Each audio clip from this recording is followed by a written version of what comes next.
Assalamualaikum warahmatullahi wabarakatuh. Bertemu lagi dengan saya di Ahan Entertain, busanya informasi, ilmu pengetahuan, dan juga hiburan. Seperti biasanya, saya kembali kepada kalian semuanya tentunya dengan segudang spoiler film yang akan mengisi waktu-waktu luang kalian.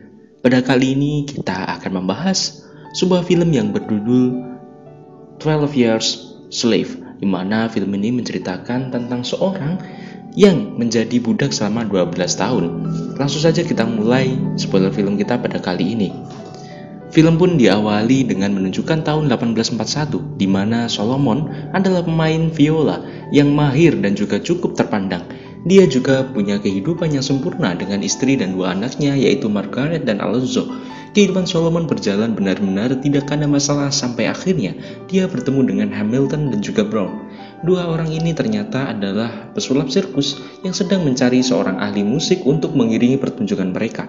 Mereka yang kagum dengan permainan viola Solomon mengajaknya untuk bekerja sama dan ikut dalam acaranya di Washington DC dengan iming-iming gaji yang cukup besar. Akhirnya Solomon pun menyetujuinya. Sesampainya di sana, setelah mereka melakukan pertunjukan, mereka pun malamnya langsung merayakan kesuksesan acara mereka. Mereka bertiga akhirnya makan malam di restoran yang mewah. Di adegan ini kalian bisa lihat kalau Solomon diajak minum anggur sampai dia mabuk dan juga tidak sadarkan diri. Besokkan harinya, tiba-tiba Solomon terbangun di ruangan sempit. Dia kebingungan kenapa bisa ada di tempat ini. Ditambah lagi, kaki dan tangannya dirantai. Setelah tidak lama, sadar, datanglah seorang yang menjelaskan kalau Solomon sekarang adalah properti miliknya dan akan dijual sebagai budak. Mengetahui hal ini, Solomon menjelaskan kalau dia adalah orang yang merdeka dan berhak bebas. Namun sia-sia saja, mereka langsung menyiksa dengan cara memukul Solomon supaya Solomon tidak berani lagi berbicara tentang statusnya. Dan mereka menginginkan Solomon mulai saat ini adalah seorang budak tanpa latar belakang yang jelas. Siksaan demi siksaan Solomon terima, sampai akhirnya dia sudah tidak berani lagi mengungkapkan siapa dia. Dan kenyataannya mereka akan membawa Solomon ke New Orleans. Sebelum dibawa ke kapal, mereka diselundupkan lewat kereta dan diancam akan dibunuh jika mereka mencoba kabur. Singkat cerita, akhirnya mereka sampai di pelabuhan New Orleans. Dan di sini kita bisa melihat beberapa budak lainnya yang bahkan keadaannya lebih buruk dari Solomon. Ada orang yang tangannya sudah dipotong, badannya penuh luka, bahkan ada yang dipakai penutup mata dan penutup mulut yang dibuat dari besi. Miris sekali, nyaris gak ada harapan di wajah-wajah mereka. Mungkin saat itu mereka berpikir kematian adalah jalan terbaik untuk mengakhiri penderitaannya. Setelah beberapa lama datanglah seorang kurir putih, dan ia adalah seorang penjual budak bernama Freeman. Si Freeman ini kemudian mengabsen budak-budaknya yang baru saja datang dari kapal, dan Solomon kaget ketika namanya diganti menjadi Platt. Ketika Solomon ingin menjelaskan nama aslinya, tiba-tiba saja Solomon langsung ditampar, dan hal ini membuat Solomon terdiam dan merasa trauma dengan kejadian penyiksaan yang dialaminya ketika dia ingin menjelaskan siapa dia sebenarnya.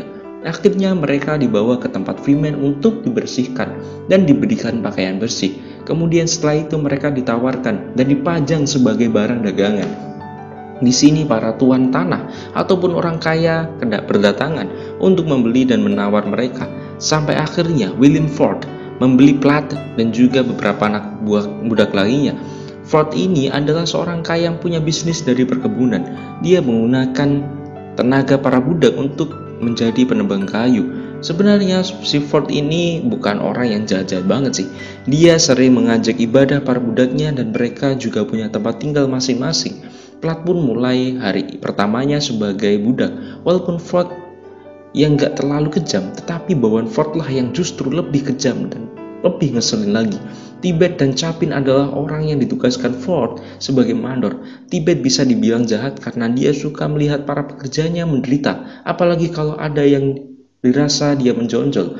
Yang siangnya ini Platt, karena dia masih baru menjadi budak, dia nggak tahu harus melakukan apa dan apa yang harus dia hindari untuk bertahan hidup. Di sini dia punya satu usulan tentang pekerjaan membuatnya justru dibenci oleh Tibet. Jadi ada suatu adegan di mana Tibet berdebat dengan Platt mengenai masalah bagaimana mengantar kayu dari hutan dengan cepat, antara lewat sungai atau lewat darat. Platt pun memberi ide untuk mengantarkannya lewat sungai, tetapi Tibet menolak sambil meremehkan keahlian Platt.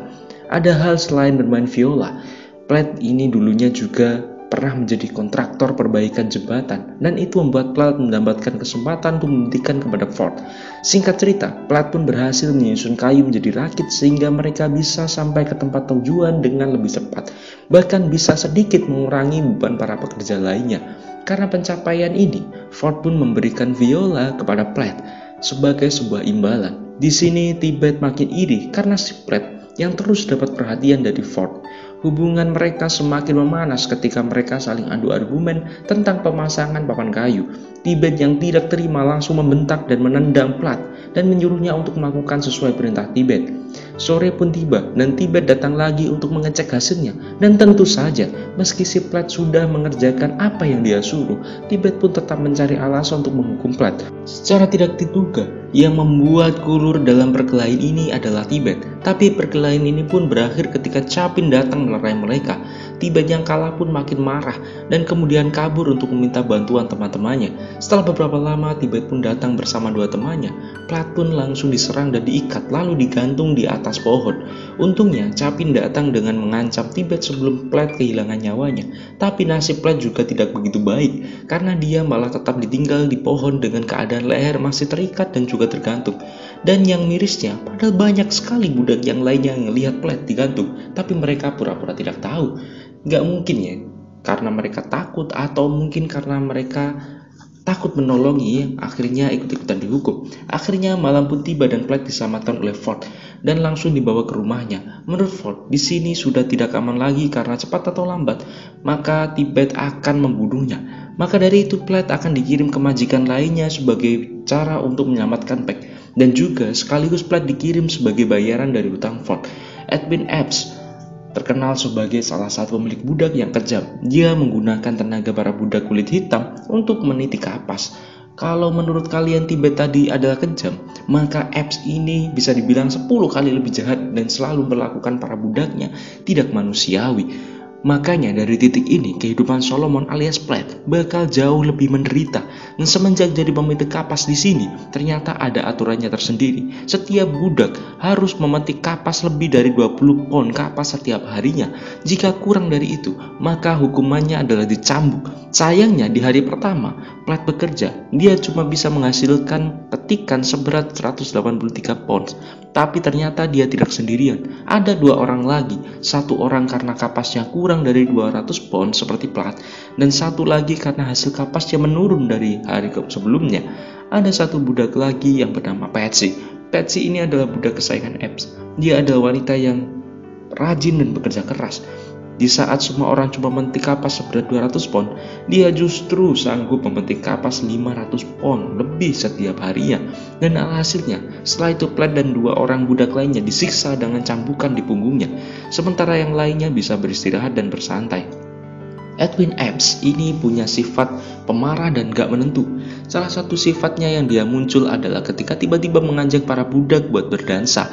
Padahal mereka lagi tidur dan pastinya masih kelelahan. Si Epps ini terlihat menikmati melihat para budaknya terpaksa menari, tapi istrinya tidak begitu senang dengan kehadiran Patsy.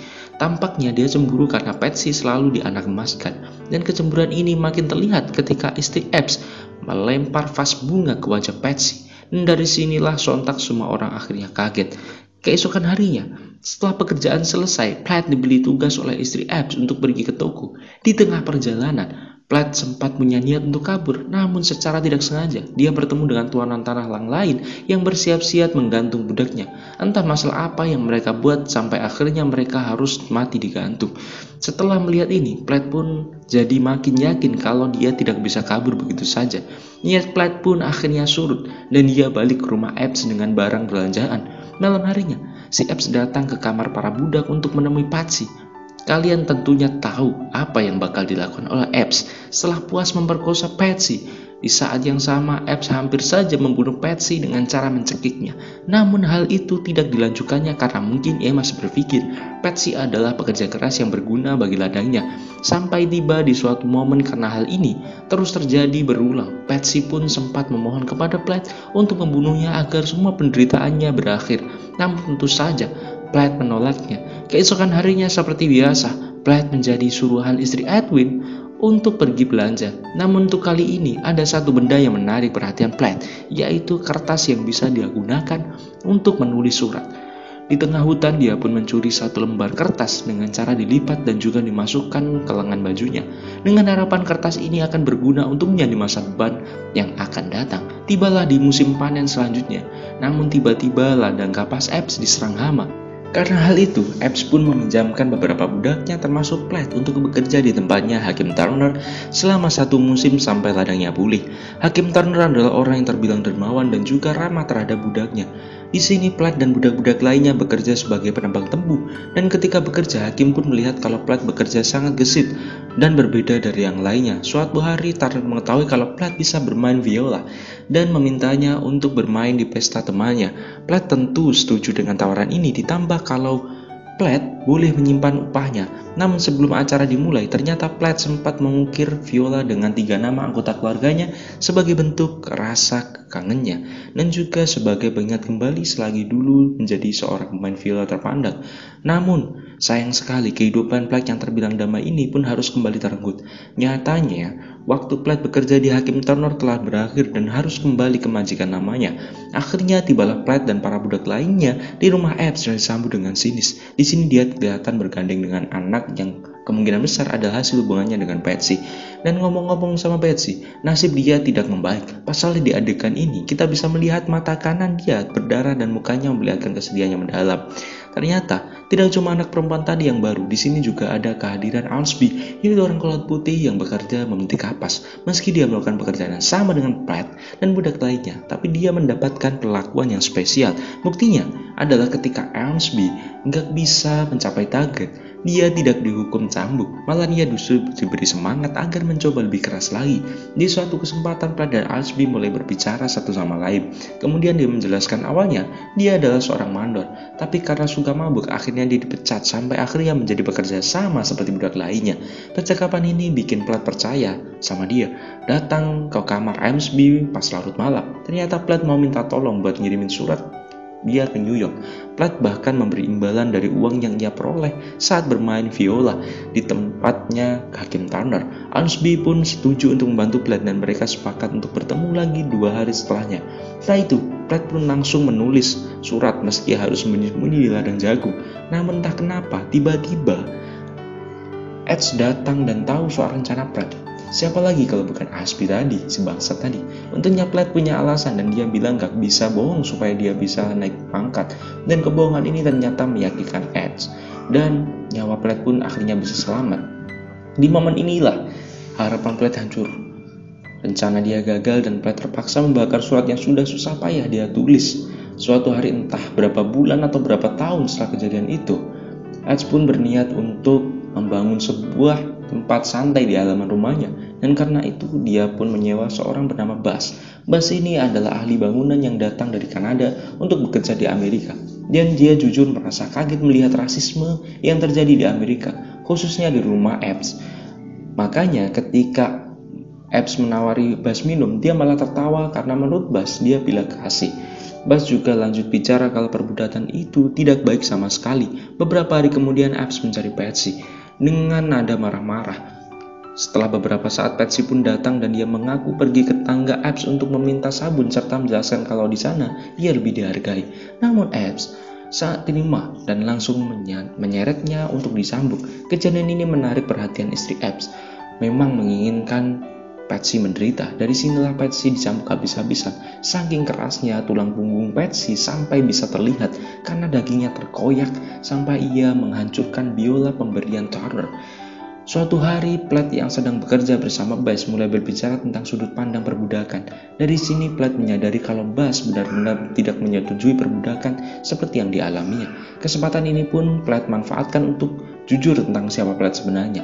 Setelah mendapatkan respon baik, akhirnya Platt minta tolong kepadanya untuk menulis surat kepada temannya yang bernama Parker tentang keberadaan Platt dan kondisinya saat ini. Tentu saja awalnya Bas merasa takut karena bisa saja hal ini membahayakan nyawanya ataupun nyawa Platt sendiri.